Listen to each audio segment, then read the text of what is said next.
Assalamualaikum warahmatullahi wabarakatuh. How are you today, anak-anak ustazah yang solih dan solihah? Alhamdulillah, senang sekali hari ini ustazah bisa menjumpai Ananda semua. Nah, di sini ustazah ada di tempat outbound. Siapa yang kangen tempat bermain di outbound ini? Tentu kangen kan? Nah, siapa juga yang kangen belajar di sekolah? Wah, pasti semuanya kangen juga kan? Sama halnya seperti ustazah.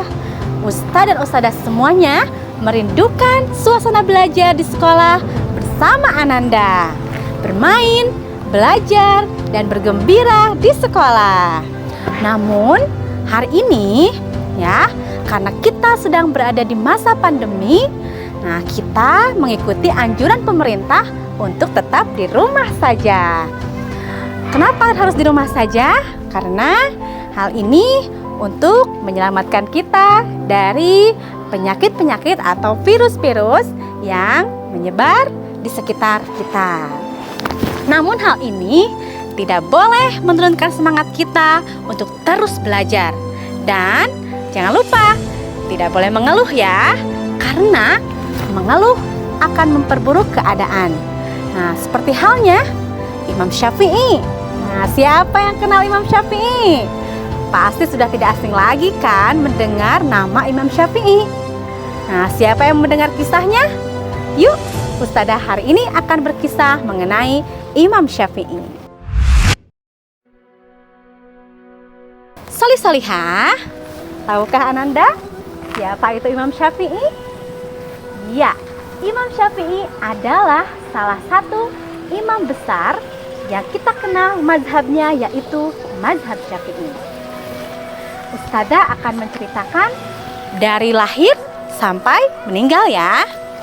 Nah, pada tahun 150 Hijriah, dunia Islam digemparkan pada saat itu dengan wafatnya Abu Hanifah atau yang dikenal dengan Imam Hanafi. Dan di waktu yang bersamaan, lahirlah seorang anak laki-laki di Gaza, Palestina yang diberi nama Muhammad bin Idris Asy-Syafi'i. Nah, pada saat itu ibunya Asy-Syafi'i bertanya kepada suaminya, "Wahai suamiku, apakah betul Imam Hanafi meninggal dunia?" Nah, suaminya menjawab, "Betul sekali istriku."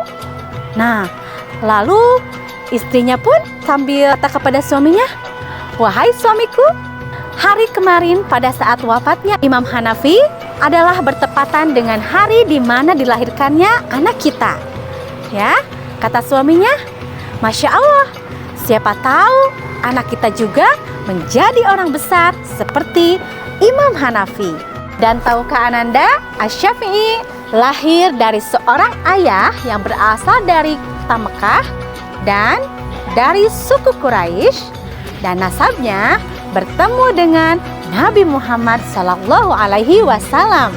Masya Allah ya, ternyata Imam Syafi'i masih satu keturunan dengan Nabi Muhammad Sallallahu Alaihi Wasallam. Nah, solih-solihah, kebahagiaan lahirnya Imam Syafi'i memberi kebahagiaan untuk keluarganya.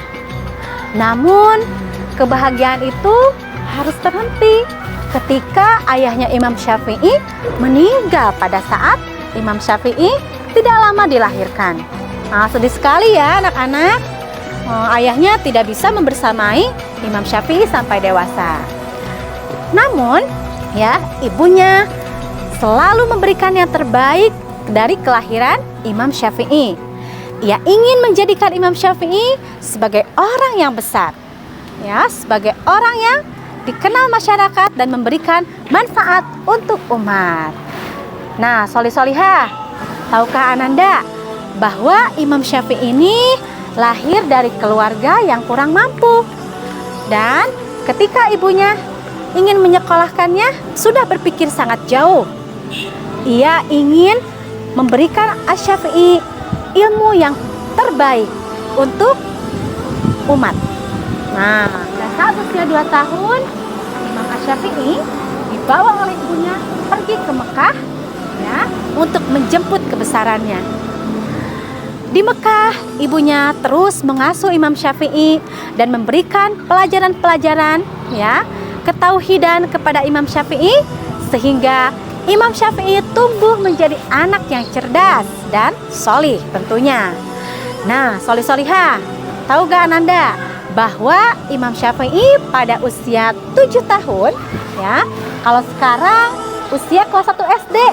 Nah, Imam Syafi'i sudah berhasil menghafal 30 juz Al-Quran dan 7.000 hadis karangan atau hasil karya Imam Maliki. Melihat kecerdasan anaknya yang begitu luar biasa, ibunya mengirimkan Imam Syafi'i ke sebuah suku yang bernama suku Huzair untuk menimba ilmu bersama gurunya di sana. Dan suku Huzair itu diketahui memiliki bahasa Arab yang sangat baik, dan di sana Imam Syafi'i belajar bahasa Arab dan sastra Arab.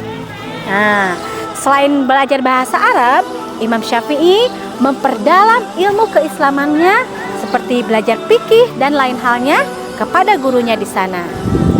Nah, selain belajar fikih dan ilmu Islam lainnya, ternyata Imam Syafi'i belajar memanah. Nah, dari sana kemampuan memanah Imam Syafi'i semakin matang. Ya, Masya Allah. Ternyata kemampuannya banyak sekali ya. Selain belajar ilmu Islam, Imam Syafi'i juga pandai dalam memanah. Nah, Imam Syafi'i begitu terkenal pada saat itu sebagai pemuda yang cerdas, ya, dan haus akan ilmu. Nah, lalu ia menyadari untuk apa sih hidupnya? Nah, ia menyadari bahwa hidupnya harus bermanfaat untuk orang lain.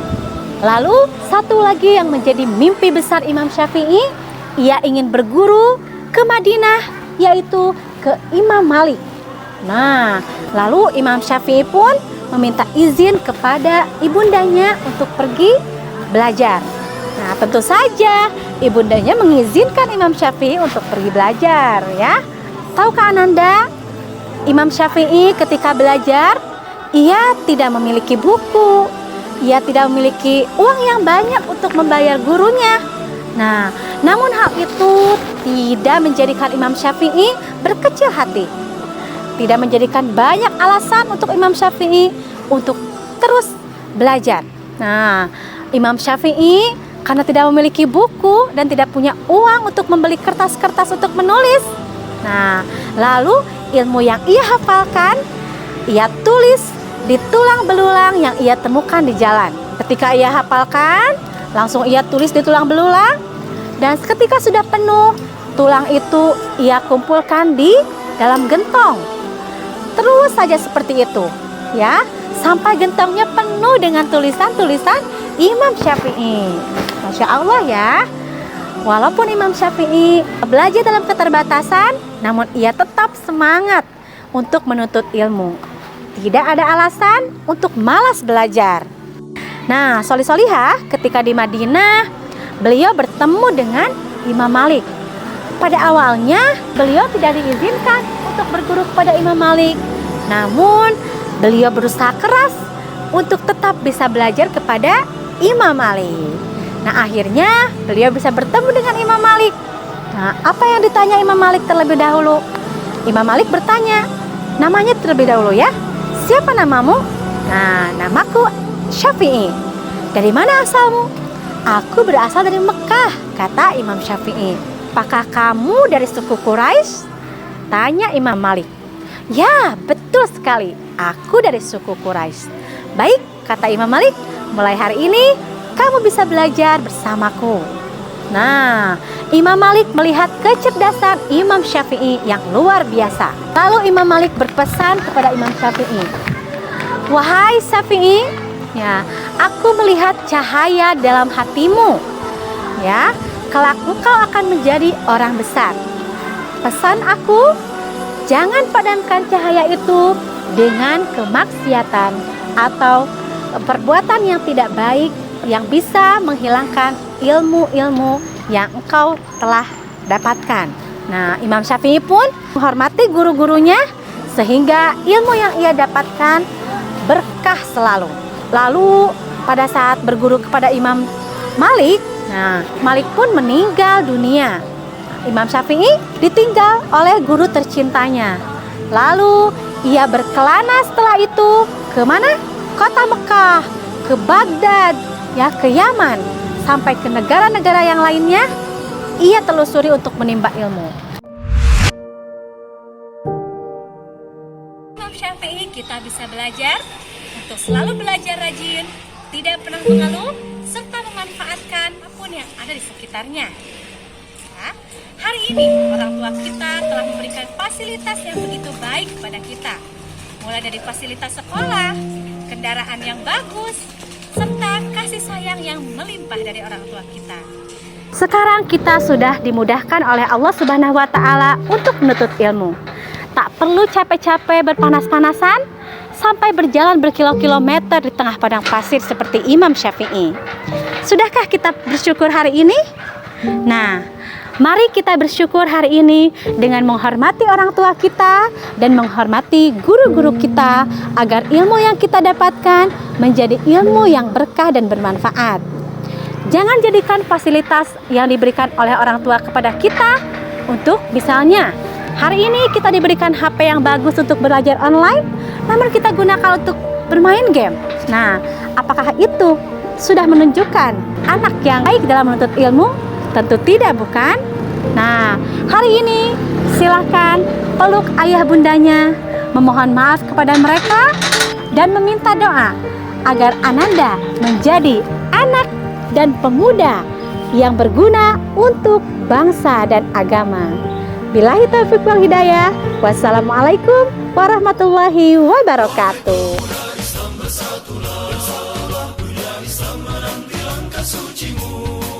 Luruskan niat di hati, rapat barisan sejati, jadikan diri bangunan Rabbani.